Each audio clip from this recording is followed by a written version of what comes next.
With Medal of Honor Above and Beyond, I think we're finally able to fully realize that vision from 20 years ago of putting you in the boots, allow you to see through the eyes of someone who was actually there. And that's been the most exciting and fulfilling part of the project. There's no moment in this game where like you're just relaxed, right? You're in a war zone. You are a member of the OSS, the Office of Strategic Services. That allows us to tell a story where the player gets to go to all these incredible places. VR adds such another level to it just because people want to naturally interact with things how they do in the real world.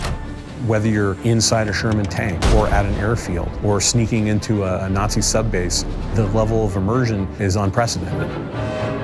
Through the power of VR, you're climbing a wall, you're pulling out your gun, you're catching a grenade in midair and throwing it back.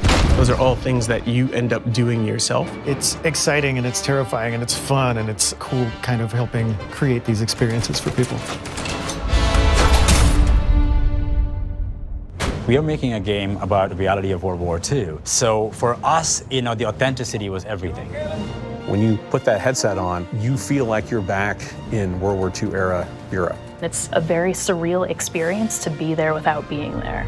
You're not watching history on a flat screen. You're experiencing history with your own eyes. We have the opportunity to sit down and interview combat veterans from World War II. It's very emotional and it's very inspiring. And that's what draws us to dive deep for our characters. And putting you as the player on an adventure that spans some of the biggest moments of the war. Medal of Honor franchise immediately gives us something more intimate, more cinematic. Games are at their best when they're immersive, and we're finding all sorts of little things you can't do in traditional games. Having the backing of Respawn and Oculus gives us the ability to push those boundaries in ways that it hasn't been pushed before. When you see someone play it, when they just kind of lose themselves into the game, it's been pretty impressive.